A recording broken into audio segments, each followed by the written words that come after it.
पुण्यात पुन्हा रंगणार मराठी सिनेमाचा जल्लोष. 22 ते 24 मे 2026 दरम्यान 6वा मराठी फिल्म फेस्टिवल पुण्यात पार पडणार आहे. यंदा जैत रे जैत, तिघी, गोंधळ आणि दशावतार सारख्या क्लासिक चित्रपटांचे विशेष प्रदर्शन होणार आहे.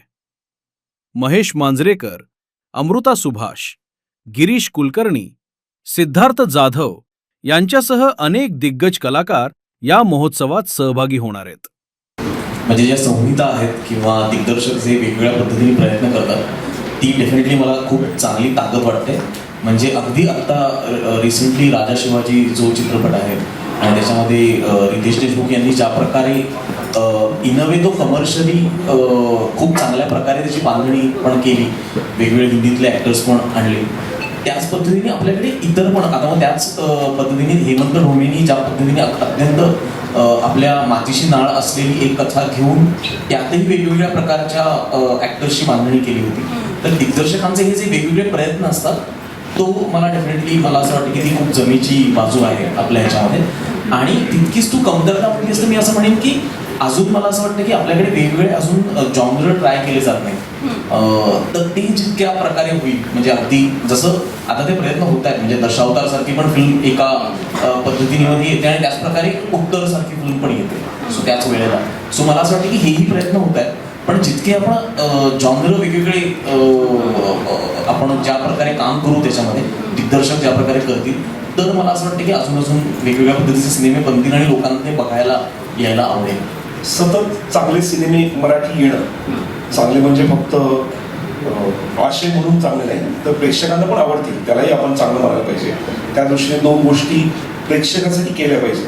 हे सतत केल्याशिवाय सिनेमा पाहायची सवय लागणार नाही मराठी सिनेमाला. आणि मग ती जर सवय लागली तर मग तुम्ही म्हणता असे जे आशयघन सिनेमे आहेत तेही चालतील.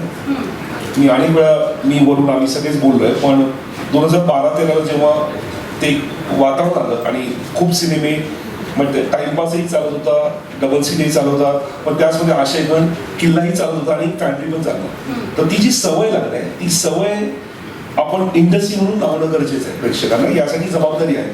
कोणताही सिनेमा चांगलाच केला पाहिजे, तो चांगला पोहोचला पाहिजे, तर ही सवय लागेल. आताच्या नाटकांचं झालं आहे, काही प्रमाणात आता म्युझिकल कॉन्सर्ट्स होत आहे, आता ती सवय लागली. तर यामध्ये 100 मार्कावाले सिनेमे पुढे जातात, पण एखादा 70वाला असेल त्यालाही चांगला रिस्पॉन्स मिळतो. म्हणजे अगदी साध्या ढोबळ भाषेत सांगायचं तर मला वाटतं ते कमी पडतंय. त्यामुळे मग असे जे खूप चांगले सिनेमे येतात ते तेवढे कमर्शियली चालत नाही.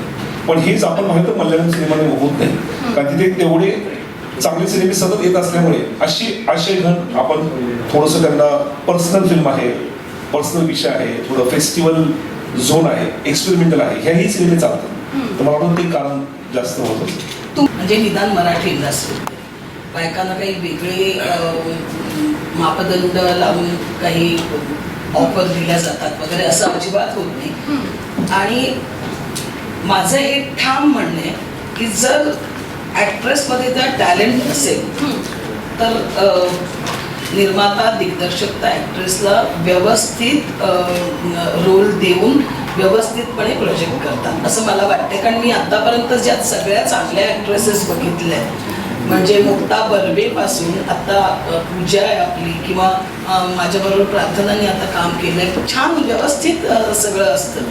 असं कुठेच मला वाटत नाही की त्यांच्याकडे टॅलेंट आहे पण त्यांना योग्य स्कोप मिळत नाही आहे. जिथे टॅलेंट आहे तिथे काही काळाने का होईना तो तुम्हाला मिळतोच स्कोप.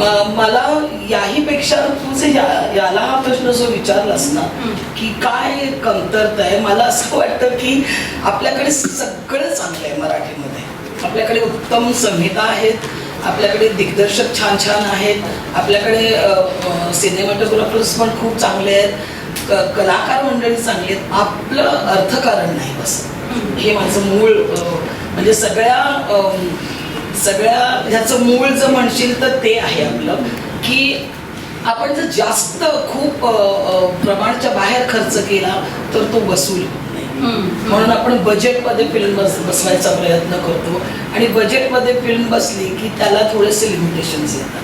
तर मग कधी कधी लोक असं म्हणतात की याचे VFX चांगले नाही आहेत, त्याचं काही टेक्निकली अंक नाही आहेत, अंक नाही. मला वाटतं आपल्याकडे अर्थकारण हे फार महत्त्वाचं आहे. मला वाटतं काळानुसार बदलणं ही खरंच गरज आहे आणि कोविड नंतर आपण एक मोठा बदल जो पाहिला आहे पण चित्रपटसृष्टीमध्ये सुद्धा एक काही वेळ आपल्याला अशी भीती होती की थिएटर्समध्ये जाऊन सिनेमा बघणं हे बंदच होईल की काय अशी भीती वाटली होती. सुदैवाने ते नाही झालं. पण येस, OTTवर आता ज्या पद्धतीने आपल्याला वर्ल्ड सिनेमा बघायला मिळतोय त्यामुळे ऑफकोर्स अपॉर्च्युनिटीज वाढल्या आहेत आणि खरंच खूप अभिमानाची गोष्ट आहे. इथे फक्त मराठी नाही तर अगदी जगभरातले कलाकार नावासकट आज आपल्याला माहिती आहे की ह्या कलाकारांनी ह्या OTTमध्ये वेब सिरीजमध्ये काम केलं. नेसेसिटी नाही म्हणणार मी, कारण आजही अनेक अशी लोक आहेत, कलाकार आहेत जे फक्त नाटक करण्यात सुख मानतात, ज्यांना फक्त नाटक करायचं, ज्यांना फक्त सिनेमा करायचा, ज्यांना फक्त सिरियल करायची आणि तो त्यांचा चॉईस आहे. त्यामुळे गरज अशी नाही आहे, पण एक खूप मोठा प्लॅटफॉर्म OTTमुळे ओपन झाला आहे सगळ्या कलाकारांसाठी.